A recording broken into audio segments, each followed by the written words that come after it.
Hello, everyone.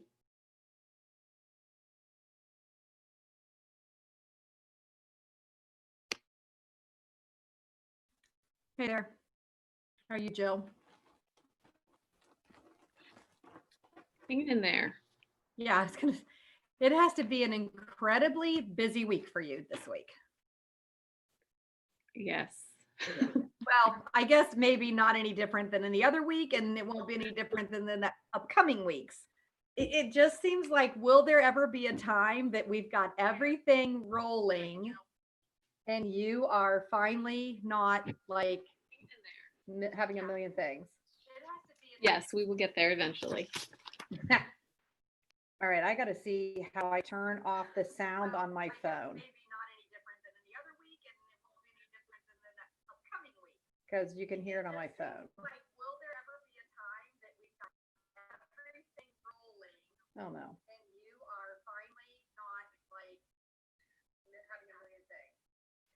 Yes, we will get there eventually.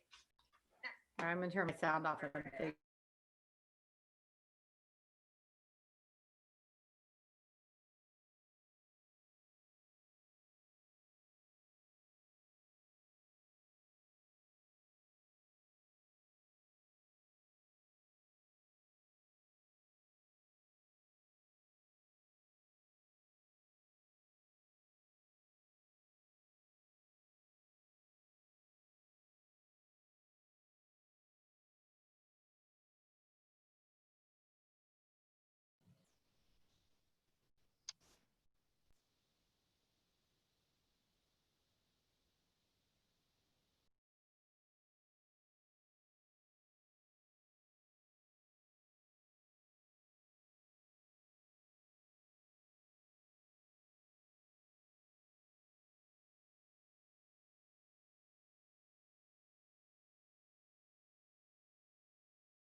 Hello, Aaron. Hey, Steve, how are you? Good. How are you? Good. Thanks for being here. Yeah, do you want us on here or on the YouTube channel or? I think on here it's good. That way you can talk, and the YouTube channel is just a chat. Right. So. Hi, Tracy. Hi, Catherine. Hey there, how are you? Good. How are you doing? Good. Yeah. Hello, Mike. Hello, good evening. Hello. Hi, Jessica. Hey, Kara. How are you? Good. How are you? Good. Good. Thanks for being here tonight. Sure. Thanks for letting me join. Yeah.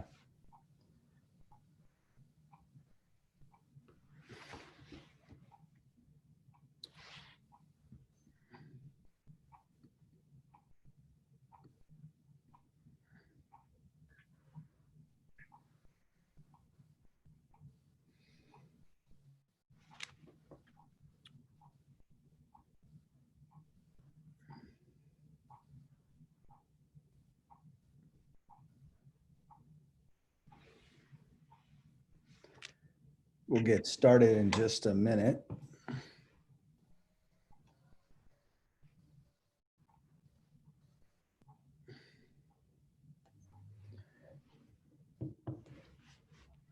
Okay. So good evening, everyone. We have our members of our Master Facilities Committee here with us tonight to talk about, to have a community conversation around our bond issue and levy, which will be on the ballot on November 3rd. Want to give you as much information as we can. And so we have folks joining us on YouTube, and we're going to do a short presentation, and then we're going to have a question and answer period where you can type your questions into the YouTube chat feature, and Jill Elliott, our assistant superintendent, will read the questions and we'll take turns answering them. I'm Steve Barrett. I'm superintendent of schools, and I'm going to ask members of the committee to introduce themselves. So we have Kara Coates. Kara, do you want to introduce yourself?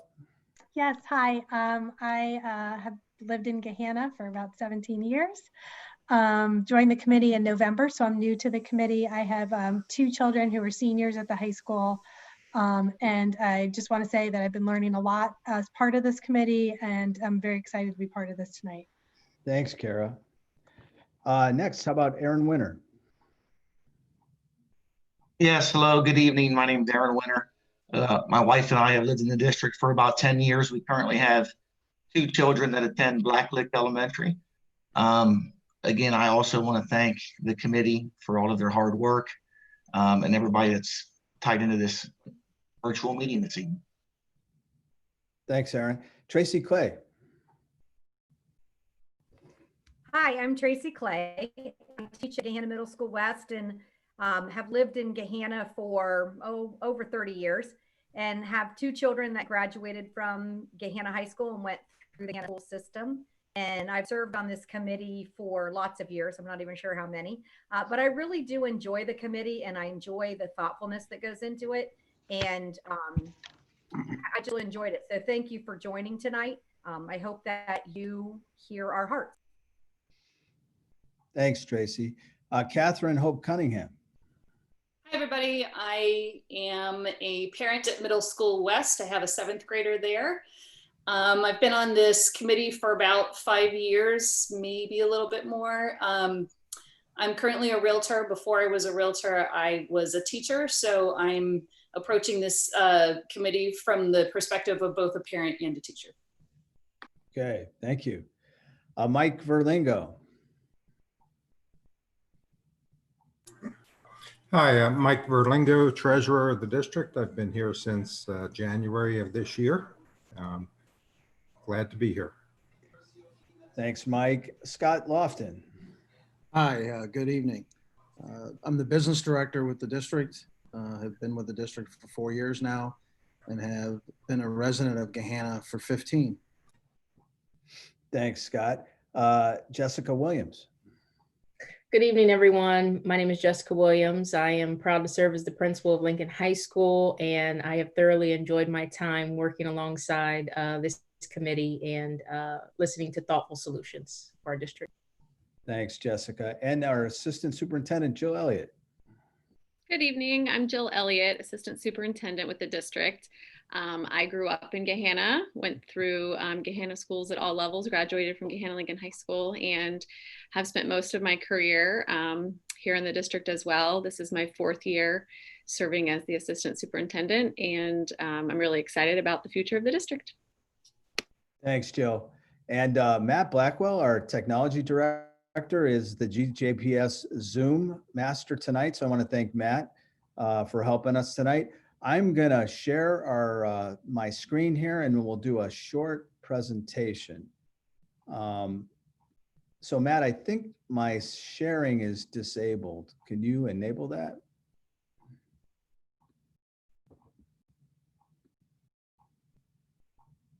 Okay, thank you. All right.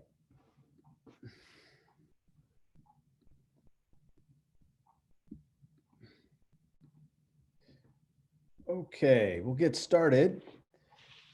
So what we want to do is a fairly brief presentation and just talk about what this operating levy and bond issue are about. And so in May of 2018, we were lucky enough to have the community give us permission to move forward with phase 1 of our master facilities plan. And we're in the process of doing that right now. We're making great progress on the new Lincoln Elementary off Helmbright, right next to Middle School South. It will be completed on time, and we will move into that building on in the fall of 21. The other parts of this phase 1 were to renovate K-8 classrooms, media centers, and student restrooms. So classrooms got LED lighting, flooring, new furniture, new storage. We're still working through that process. There was lots of work we've done the last few summers. Lots of things like asbestos abatement, and gradually we're bringing a fresh look to all of our classrooms in the K-8 area. The other part of phase 1 was to engage the community around workable solutions for our high school. And one of the things we promised the community we would do is an enrollment study. And we've done that, and it's been very enlightening, and it's guided our vision for phase 2. So tonight's presentation is framed around 4 basic questions. The first of which is, what are our facility needs across our district? And so this is a slide from our enrollment study, and it shows where we're over capacity at the K-5 level and the 6-8 level. If you notice, we dip a little bit in 21-22, and that's because we bring the new Lincoln Elementary online, and we're building that school to hold 750 students. And so it'll buy us a little breathing room. It'll stem some of the overcrowding in our other elementaries, but it'll just give us a brief respite, and then we'll begin to kind of climb again, be at 110% of capacity in all our K-5 buildings, 7 of them, and then, reach 113% 5 years out in 25-26. In the 6-8 arena, we redistricted to move more students to Middle School East, and that took some of the overcrowding from Middle School South. But the last few years, both Middle School West and South have reached 640 students, which is well over capacity in each of those buildings. Now our buildings have leveled out. We put about 100 more students in Middle School East, and that has helped a little bit. But as you can see, we're going to continue to reach above capacity levels in the 6-8 space. And curiously enough, we have the 9th biggest high school in the state. And I think, you know, in terms of classroom space, what's interesting, because we have Clark Hall, we're not out of classroom space. However, there are many ways when our high school, many times during the day, our high school is over capacity, and we're going to talk about that. So this study is in depth. It was done by geographers from a company called Cooperative Strategies. They have an office in Hilliard and offices all around the United States and some in Europe, I believe. And so they are very well suited to do this kind of work. And this forecast has enlightened the work we want to do. I want to just show you a brief video of a class change at Lincoln High School. And this is where you can see we have very congested hallways, and we're definitely over capacity during classroom changes. I'll play just I'll go back and I'll play just a second of this, or a couple seconds of this for you right now. So this is just a regular class change. Students have to go up the stairs and down the stairs.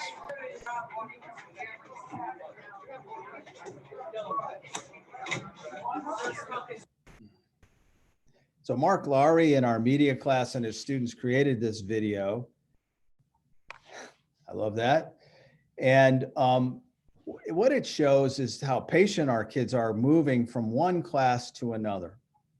So we definitely have trouble traversing from one side of the building to the other. And many of our classes, if they're on, you know, many of our music classes, if you're in this part of the building, start late because it takes students a long time to get there. So this is an issue and has been an issue for a long time.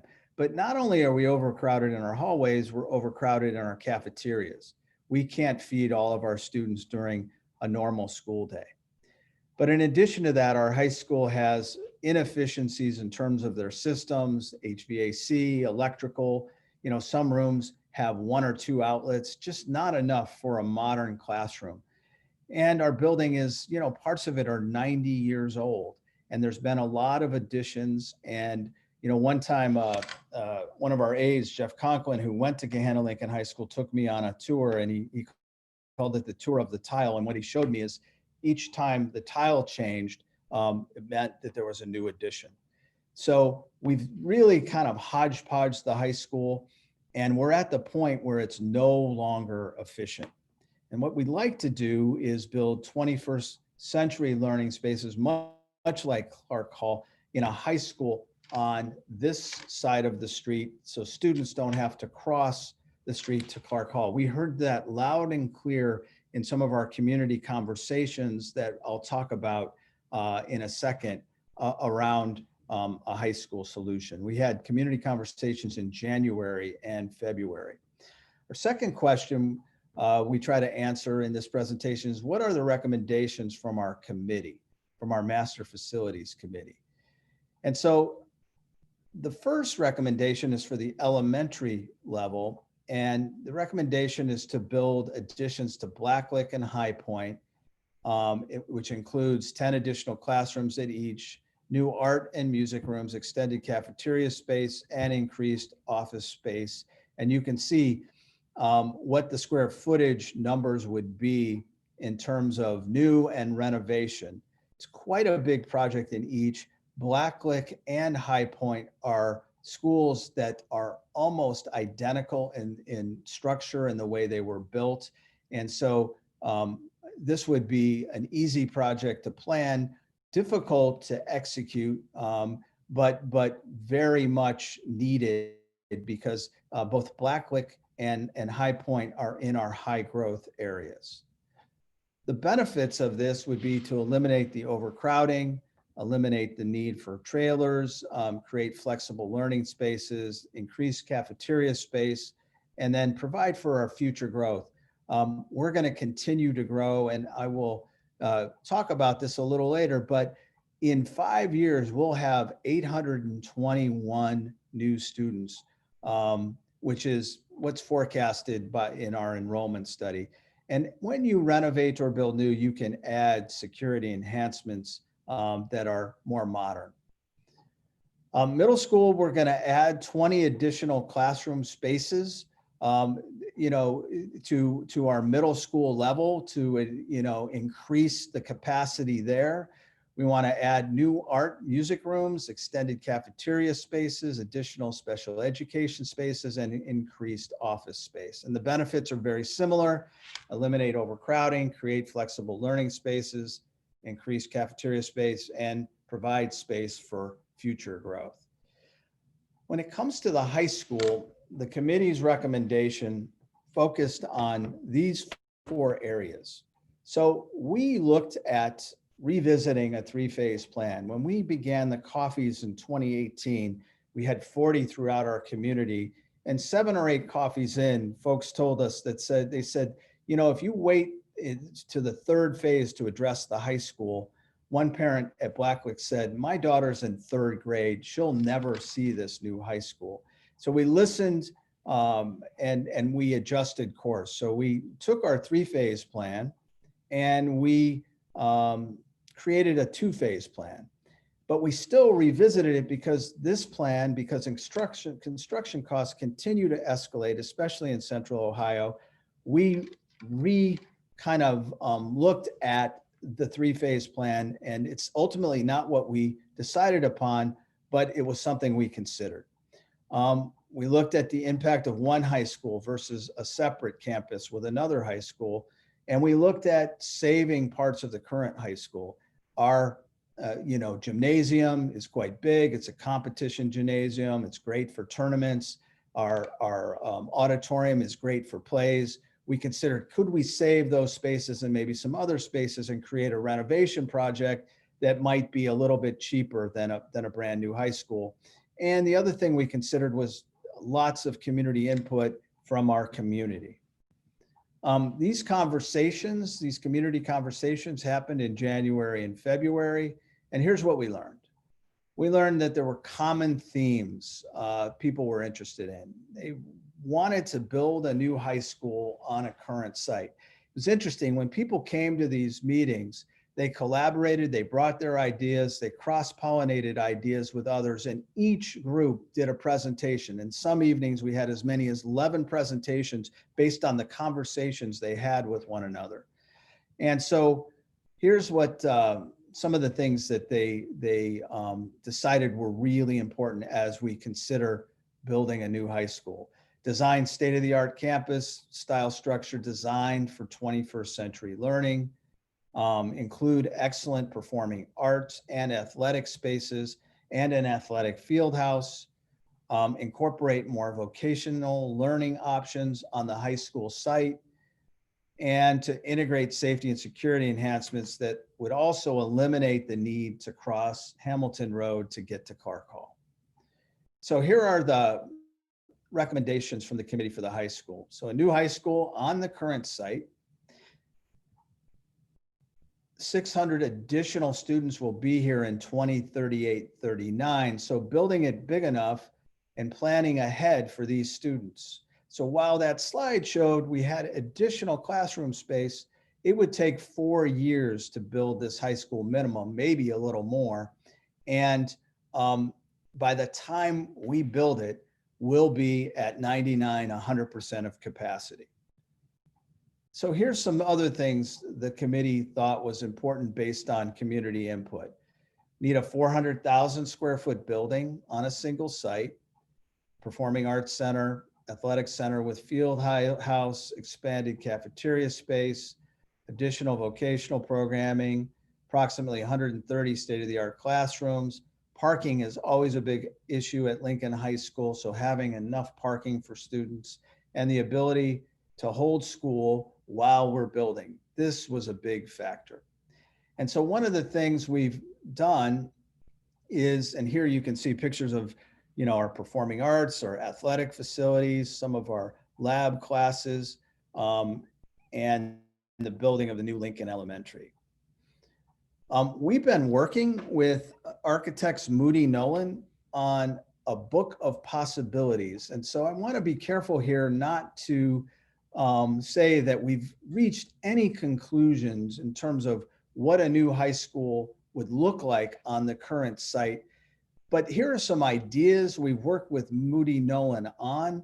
Of course, if we were to pass this issue on November 3rd, we would deliberate with the community and talk about what the high school should look like on this site. But what we want to do is just sort of vision some ideas. And so here's one of the drawings they came up with. So that's our current stadium. And you can see ample parking. And what they are really, really good at, Moody Nolan, is building in tight spaces. They look at it as a challenge to look at a site like ours that's very busy. And they really feel like they can build here, they can design a building, and builders can build here with minimal disruption. Now, it doesn't mean the finished product would look anything like this, but this is what could fit on our space and be built with minimal disruption. It's a campus style building. So those are just some cool and inspiring ideas that they've recently shared with us. So what is the cost of this recommendation is our third question. And so for the elementaries, it's about $19 million, almost $20 million. For the middle school level, it's a little over 31 million, and the high school is 198 million, for a total cost of $250 million. What would it cost the homeowner? And the funding mechanisms we would need to get to $250 million plus our operating levy are a bond levy of 4.93 mils, a PI levy of 1.5, and an operating levy of 4.26. What this amounts to is $31 per month on a $100,000 house. Now, one of the tough things about school funding is, what does this 100,000 really mean? Well, the taxable rate for $100,000 is actually $35,000. So this $31 is represented by 0.35 times 100,000.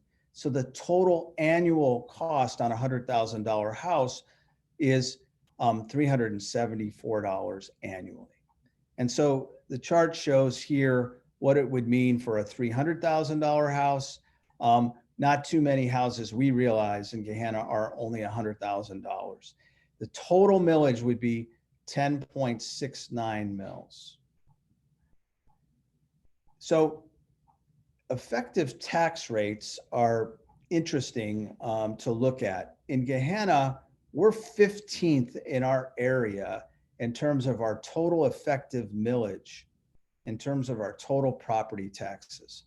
And you can see a number of school districts that have brand new high schools, brand new buildings, have significantly more effective mills applied to their properties than we do. And so if this issue passed, we would be right in this area, about 5th in our area in terms of effective millage. We're going to get to some questions, but first, what I want to do is just show you what we mean when we talk about the multiplier of 0.35. So the taxable value is 35,000. It's divided by 1,000 at $35, and the millage is 10.69, and that's a tax increase of $374. So I want to turn to our committee for a second to just talk about one of our considerations, which was to possibly renovate to save on square footage price. And what this meeting was like when we had this discussion. So I want to open it up to our committee to talk about this for a second. So, would anybody like to talk about the process through which when we kind of vetted this as a committee, making this a renovation process? What were the thoughts and feelings of the committee at the time? Steve, I'd like to say something on this one. Okay. This meeting, probably more than any other meeting, and for many months, we met every single week, at least 2 hours, sometimes longer. And, when we saw the cost, and this was even before COVID, we were just thinking, wow, that is a really big ask. And how are we going to bring that to the community, even though that's what the community was wanting? So I'm always thinking about how can we save money? I mean, I'm going to have to pay these taxes too. So we thought about renovating, and I just, would that make more sense and save us money?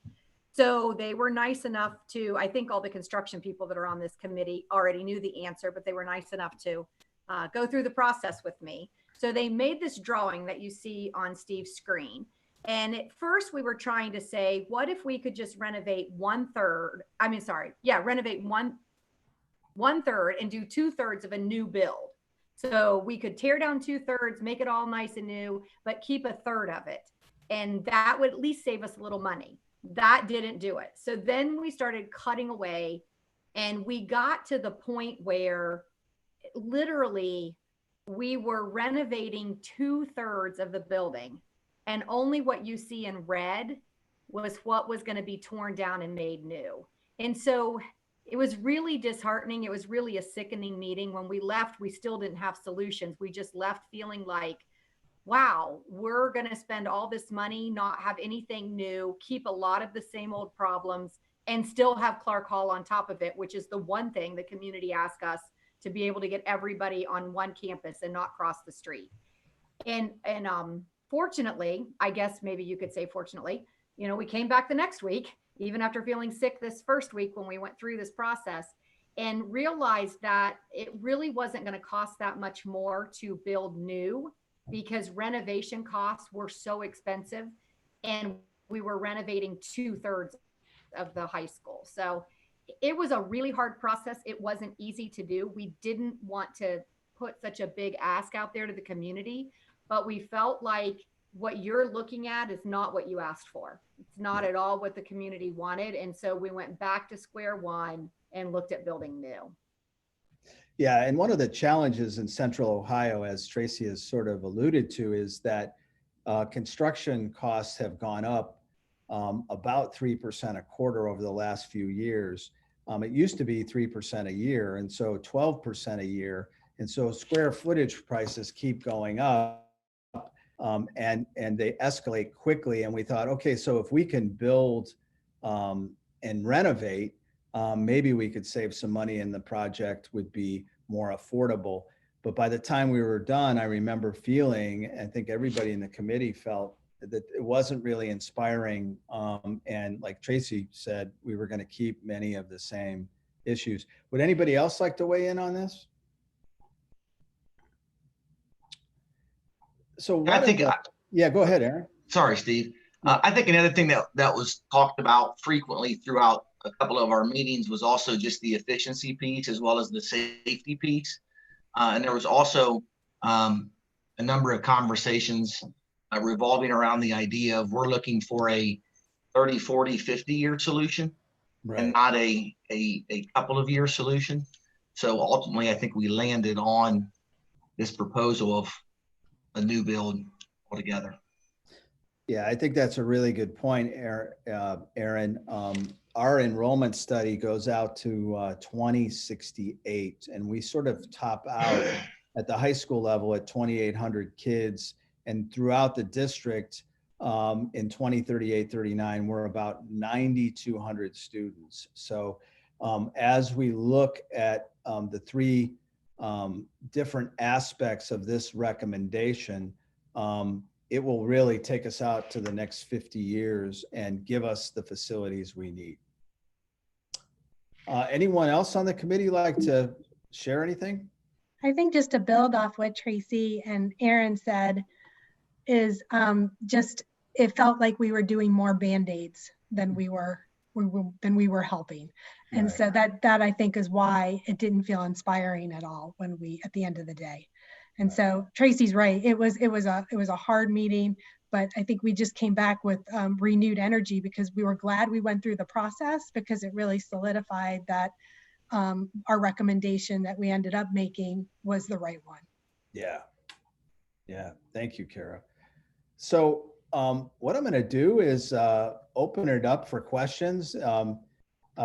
Thanks, Jill, for monitoring the YouTube chat. Are there any questions that we can answer? Yeah, there's quite a few. So the first one, where exactly will the new building be built in relationship to the existing buildings and football field? So the practice fields, we can kind of look at this picture. I mean, this is just one example of what could happen. And as you see, it's the football field would stay, and we would build, near the practice field. So Lincoln Elementary would be torn down, and we would build on the acreage right behind the visitors stadium, the visitors stands in our stadium. I think there's a lot more land there than it looks like when you walk it. And then there's also our softball fields there and our tennis courts. So there's plenty of room to do this work. And we can do it with minimal disruption. Okay, the next question. Will the levy include money to tear down the old buildings once the new building is done? What will be put in place of the old buildings? Would it be parking? Yes, it would be mainly parking. And yes, it would include the tear down, which is quite expensive, as you might imagine.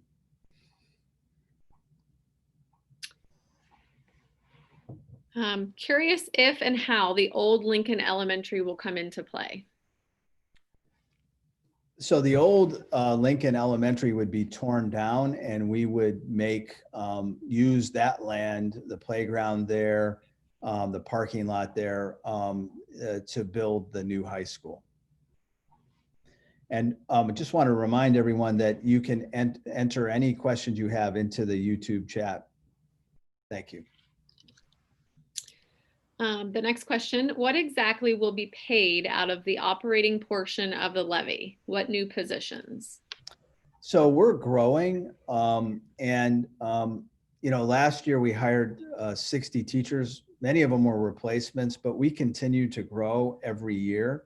And so funding operations for our growth, new staffing, teachers, aides, support staff, counselors, principals. For instance, at the new Lincoln Elementary, it'll have 750 students. We're going to definitely need an assistant principal, more counseling staff, more mental health specialists, and more teachers.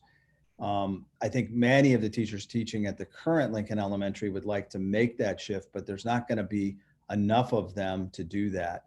And so we would have to hire more staff. And as we continue to grow, so 5 years out, it's about 150 to 200 students we'll get a year, all the way through the next 5 years, and we'll have 821 in 25, 26. It will be, gradual growth, but we will need to add staff as we experience the growth. I'm going to combine two questions, the next one and then one a little farther down on the list. While building the new building, will existing parking be impacted? And if so, how will that be solved? And then a connection question is, where will classes be in session during the building? I don't think existing parking, the parking at Lincoln Elementary would be impacted, but I don't think existing parking would be impacted. But it depends on what design. So Moody Nolan has 3 different designs they've shown us. They actually showed us 9 different possibilities. And then through dialogue and discussion, we thought, okay, these 3 are pretty viable. But what we would like to do is sit down with the community if this issue passes and have a discussion about that. But right now, in the preliminary kind of imaginings and design, it would not eliminate current parking. And I think, Jill, was the other part of that question, would it disrupt the education that's happening while it's being built? Yeah, where will classes be held during the building process? So I don't believe we'll need any swing space. So I think we'll be able to hold classes in the current building as we're building, and it'll take about 24 months to plan and about 24 months, give or take, to build. It may be a little more than that, but that's the thinking we have right now: 24 months to plan and 24 months to build. Thank you. How many floors will the new building be? I thought I heard it would only be one building. Yeah, so there were a couple different mock-ups Moody Nolan did. One of the 9 they did had, I think 4 floors. That was not an option that looked good. Some of them had 3 floors. I think the ones that the 3 we're looking at, or just sort of looked at to, vision things of what could be, would have between 2 or 3 floors, depending on what we in the community decided. No more than 3, but could be likely 2. Thank you. Since kids are not in the high school building now, why not offer tours of the high school buildings to show us? We can practice social distancing and wear masks. Yeah, that's a good idea. We could do that, actually. So that's an idea we will consider. Go on a tour, and you can see, and maybe even video it, so the people that aren't on the tour, we can show them. Some of the dilapidated systems like boilers and the different challenges the high school has. I don't know if folks remember this, but we had, I think it was last year, we had winter break, and we came back and we had a scaffold around the oldest part of the building on Haven's corners, and a lot of the plaster was falling down, and we had to, Jessica Williams had to close that entrance while we fixed it. And that little project cost about $15,000, if I remember correctly. And it was nothing we had planned for. And then as the masons got up there to repair the plaster, they pulled off layer after layer after layer, sanded it down and secured it. So those kinds of things come up all the time. What does campus style structure mean? So what it means is multiple buildings connected by hallways that can almost stand alone, except they're connected by different hallways. And it's sort of the modern way to kind of build a high school. So you could have things like a freshman wing, a sophomore wing, a junior wing. You could have a science wing. You could have a social studies wing. So it's just a way to segment the way learning would happen in a building, and there's multiple options to do that. Can we have those layout pictures of the proposed site put on the website, or the entire presentation made available? Yes, yeah, we will do that. We got these pictures today from Moody Nolan and added them today, but yeah, we can definitely do that. And I think the presentation we did the other day is on the website. So all 4 of these, we have 2 more, will be added to the website. Where will we build the new practice fields that the new building is taking over? So we have a lot of acreage at Blacklick, so that would be part of the plan, is to develop the property there to have athletic fields. The stadium, of course, would be here. We'd of course have a gymnasium here and a field house here. But things like we have enough room for things like a soccer / lacrosse field, plenty of acreage out at Blacklick to do that work. And the last question at this time is, will the current administration building be removed and incorporated in the new high school building? It could be. This would definitely be removed, and we would have to find a home for our central office. It could, some suggestions in the community meeting were it could be at Clark Hall. It could be a part of the new campus. That's yet to be determined. And that's all the questions we have at this time. Okay. Any other questions that people want to add? We can wait a minute and try to answer any further questions. And I just maybe if you on our committee, if you have anything else you'd like to talk about, feel free to add thoughts about what it was like working on the committee, or the project itself. We got one more question. Okay. Will football and the band be able to practice at the same time? And also questioning that for other sports. Yeah, I think that would be part of the deliberation we would have with the community. I mean, one of the mock-ups Moody Nolan did was to separate where the Performing Arts Center was and where the athletic fields are, because if you've experienced trying to go to a play when we have a basketball game, it's very congested and very crowded. So Pickerington North has a Performing Arts Center that's separate from its athletic facility. And so they tried to do things like that. But I think listening to parents and students about how we structure that would be what we would deliberate about. And I think that if that was important to the community, I think that's something that we could aim for.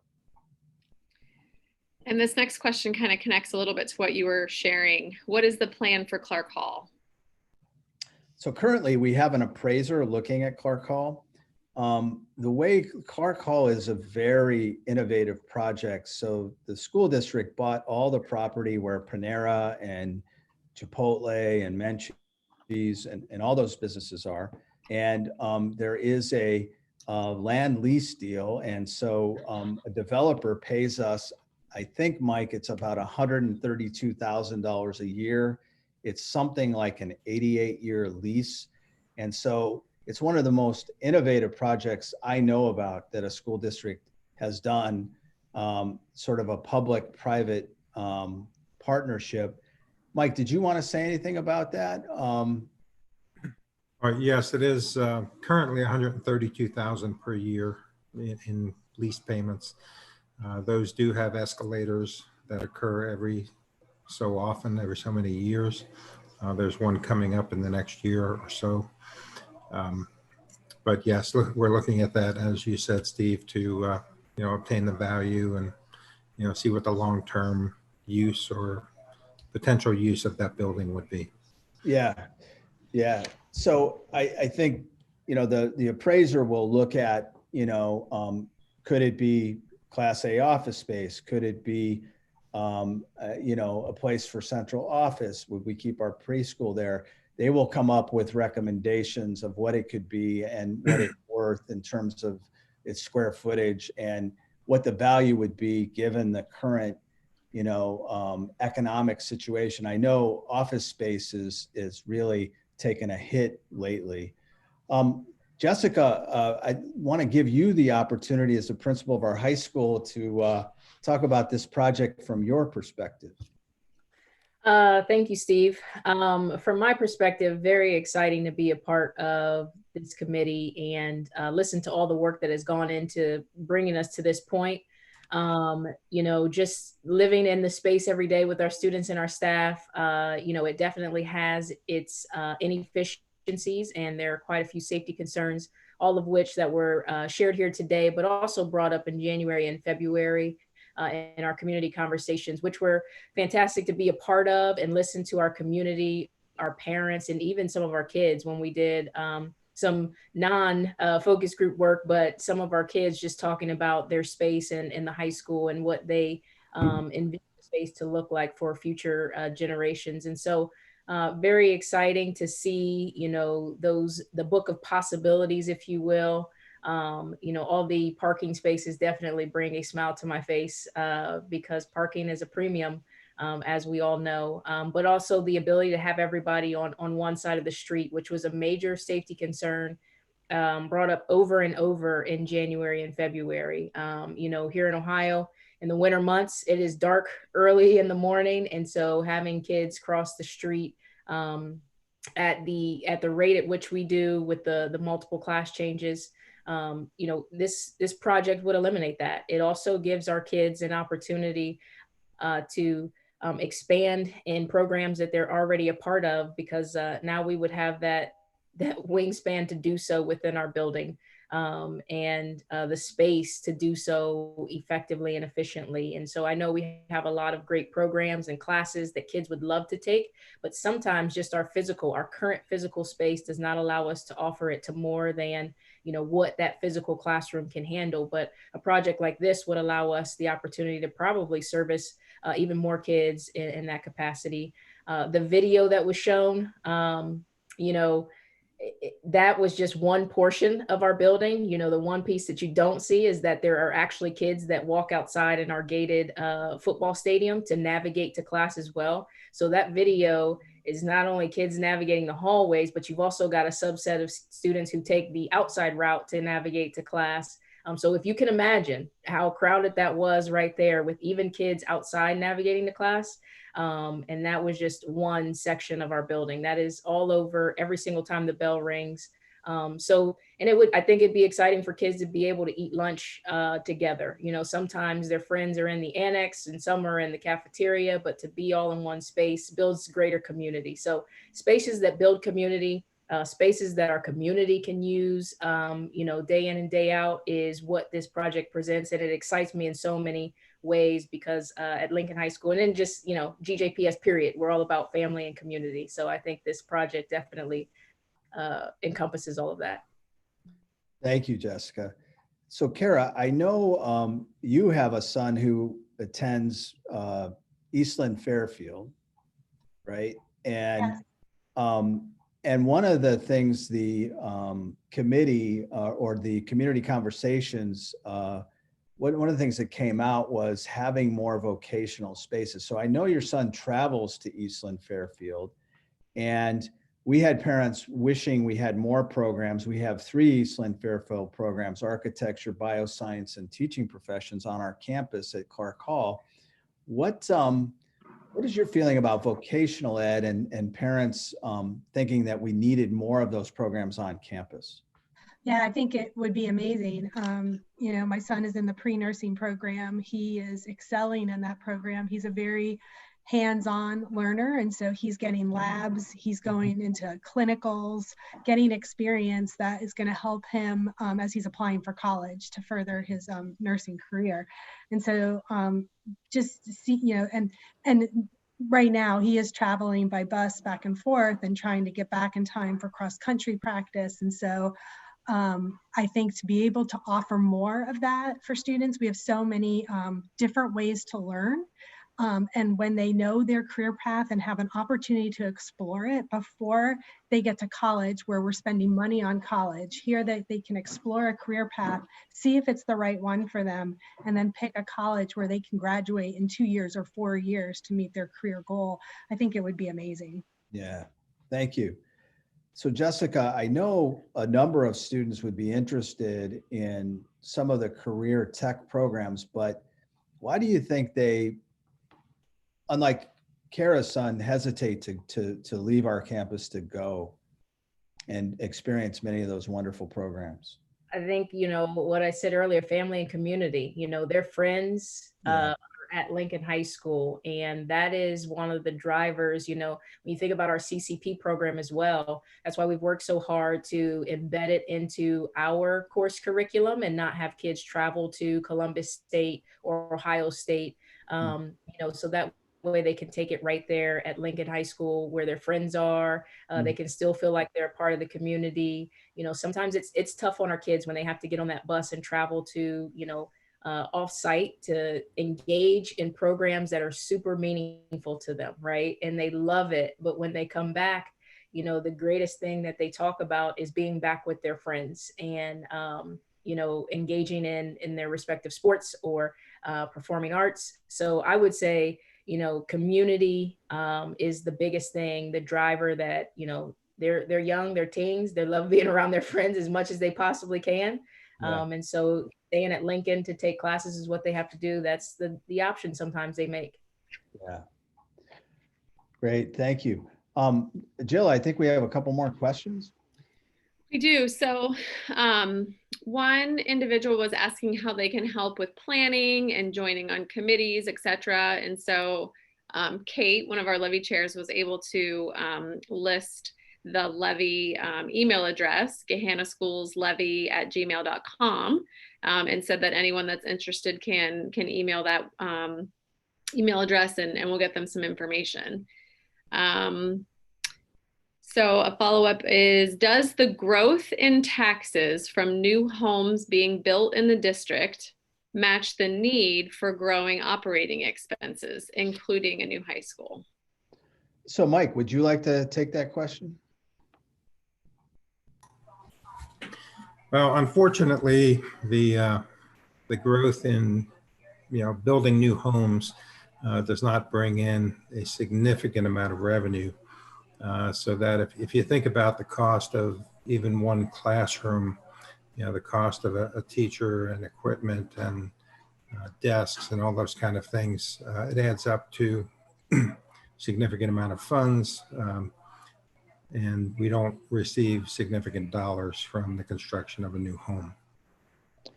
Yeah, so Mike, if you, right now we're right around 11,000, a little bit over 11,000 per student in per pupil expenditure, right?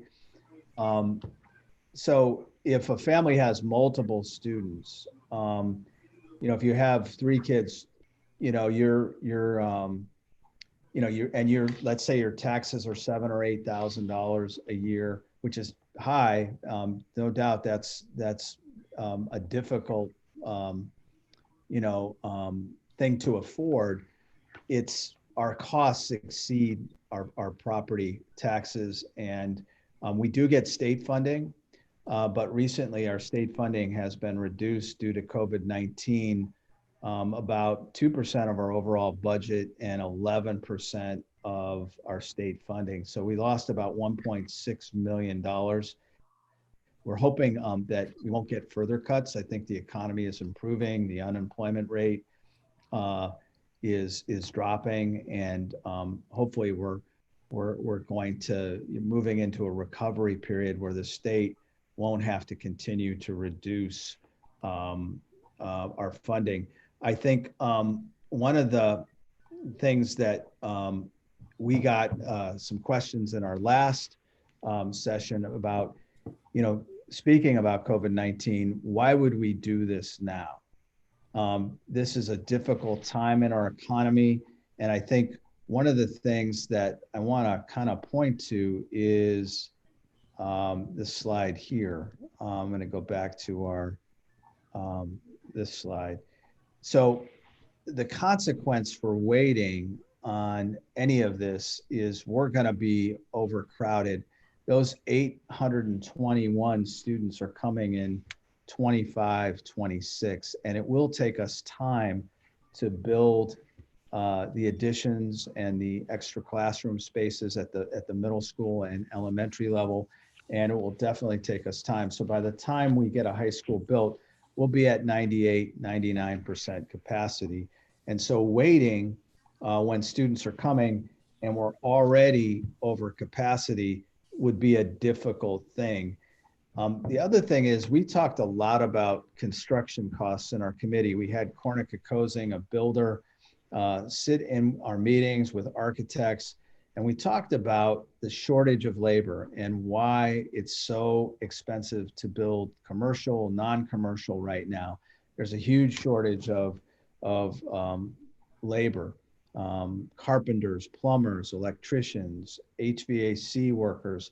And so the longer we wait, the more expensive it will be to build as construction costs keep going up. The Goliath in town building many different projects is Ohio State. At one point, I think there was something like $3 billion of Ohio State construction going on. I think a little bit of it has been curtailed because of COVID-19, or at least delayed. But when a behemoth like that builds, it puts pressure on the labor market, and it makes costs for everyone else higher.